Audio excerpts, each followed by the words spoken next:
Sign up today for a 7-day free trial at alerts.chartguys.com.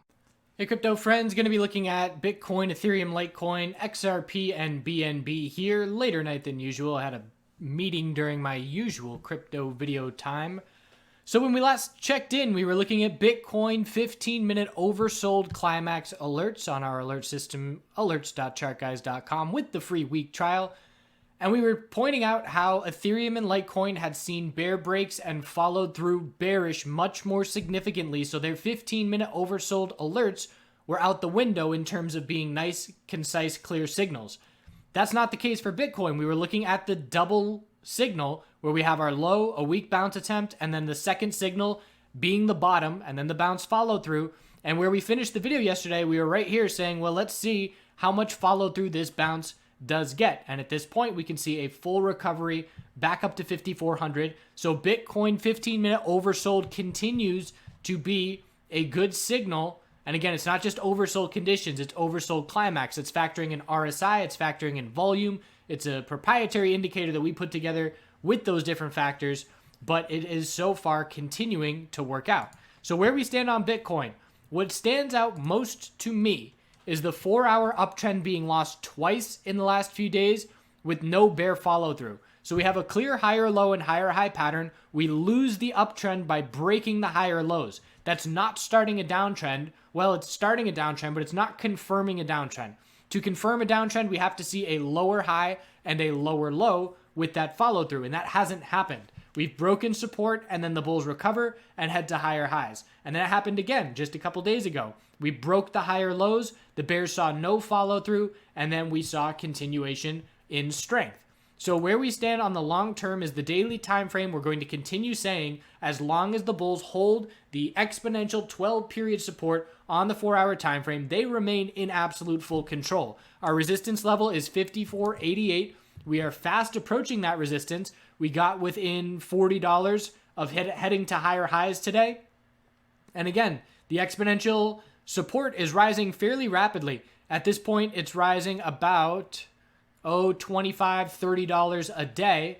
And we're going to see two things happen. We're going to see bullish continuation over that resistance of 54.88, or we're going to see a loss of the daily 12-period exponential support with a close under that moving average for the first time in over a month.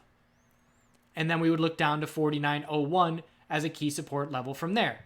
So we've had a big time battle going on. You see the volume spike. We had declining volume consistently the past few days. Big volume spike. It did come with a bull break, but a lot of that is bear volume as well. And we're having a big time battle. Just a lot of back and forth. We're having a scenario where we get the bull break. The bears crush the price back down. The bulls climb it back. They get another bull break to a higher high. The bears push it right down. And then just a whole lot of back and forth choppy action on the short term. So short term, there's a lot of volume. There's a lot of bots battling back and forth. The bulls get a push. The bears push it right back. And right now we're just watching the hourly time frame where we have our high of the bull move for Bitcoin, the low of the pullback. Our lower high was 54.05. And now the bulls are trying to hold 53.53 to stay in the hourly equilibrium. If that level breaks 53.53, we're going to see 15-minute oversold conditions likely approach. And we would then zoom out to the 4-hour chart and watch the 4-hour exponential support and see if the 4-hour higher low pattern can maintain. So hourly equilibrium on watch for now, and we'll be watching to see if we can get a bounce and stay in this pattern.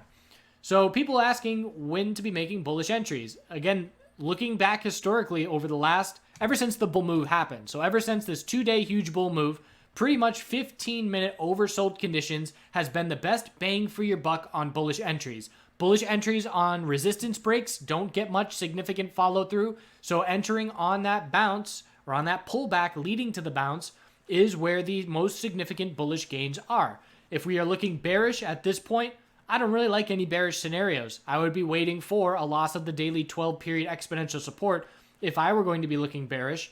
But at this point, again, bull breaks, they're not getting the follow through. These bull breaks are getting fake outs, and anybody entering on these bull breaks today was instantly in a red position. Ethereum on the daily time frame, equilibrium still on watch. We have our high, low the pullback of 156. Our lower high is 177.84, and now we have inside bars forming. So tightening up, if the inside bars break bearish, we're looking for a higher low compared to 156. And if they break bullish, that's our new daily higher low at 166.33, which would certainly favor the bulls because it happened so quickly and the proximity to a resistance break would be closer than to a support break. But we have to see how this tightening range breaks first. The 4-hour time frame is pulling back with Bitcoin, and Bitcoin's getting a bit weaker and weaker as I'm speaking here, so we'll check back in. But the hourly time frame for Ethereum already a lower high and lower low. So we've certainly seen more weakness in Ethereum than Bitcoin over the last 3-4 days very clearly, and we're watching the tightening daily range for a clear break. Litecoin on the daily chart still favoring the bears. We had the bear break of 74.95 with a lack of follow through, but we also haven't seen the bulls do anything to shift momentum. Inside bar yesterday with no range, candlestick just rolled over, and if we get the bear break, it's all about the low of 73.54, and then there's a lack of support down to $60. So we do have to be cautious if we see bear volume because the bears can push this price down fairly significantly due to the lack of support in this range. As far as resistance goes, anything under 83.90 is just a lower high on the daily time frame. XRP remains a bit choppy on the daily, but getting a little bit of clarity as far as the last week and a half goes. Low of 312, high of 3499, and a higher low established at 3185. The bounce from that higher low did not get much follow through. We got a big upper wick there, and if we drop down and break 318 and 312, the bears are back completely in control. So we're still looking for a weekly higher low to form, and again, I just don't see a whole lot bullish on the XRP chart right now.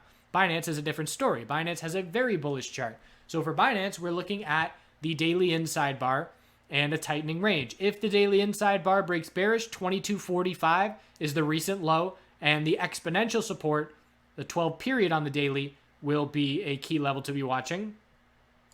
And the bulls are going to have to see momentum shift back in their favor, and they want to see a bull break of 24.64 to be looking up at the recent high of 24.50. So just looking at this daily chart, I can say that if this is the low of our consolidation, the odds of continuation are very likely, and a new all-time high is very likely. But if we break that level, then the odds that we just see continuation are a lot less likely.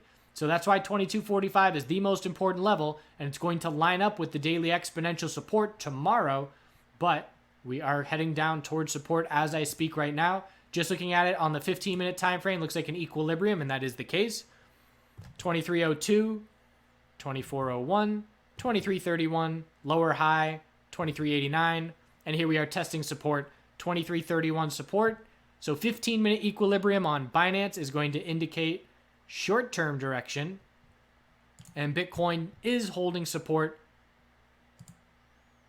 on the hourly at this point, right off the hourly exponential. And so we have tightening ranges on shorter term time frames. 15-minute for Binance. For Bitcoin, it's the hourly time frame. Ethereum already broke the hourly bearish. Litecoin on the hourly has also already seen the little lower high and lower low.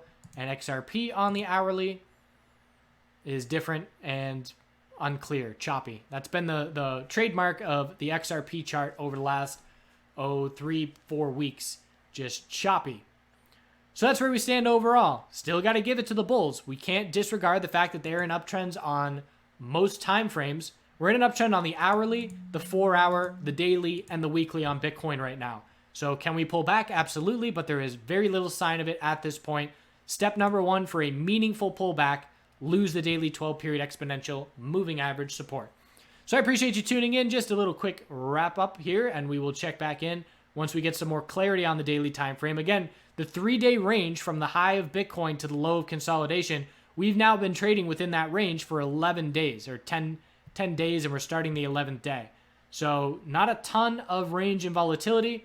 Personally, I've been focusing on other sectors still because the range for Bitcoin over the last 7 days has been about 9.71%, and the USMJ sector has seen about 20% moves in just a couple days. So there is more volatility out there elsewhere, so that's where I'm focused, but I'll be back to the sector when the volatility returns, and I will be interested in looking at which alerts are giving the best signals. And again, reminder, entering on consolidation over the last 2 weeks has been more favorable than entering bull breaks if looking bullish. Appreciate you watching. Do good things out there. Have a great rest of your night. We'll see you soon. So these are praying mantis egg sacs. Pretty big.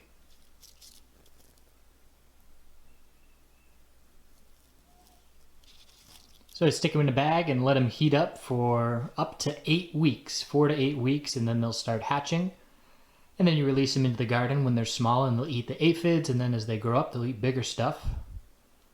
So I'm gonna be a mantis daddy.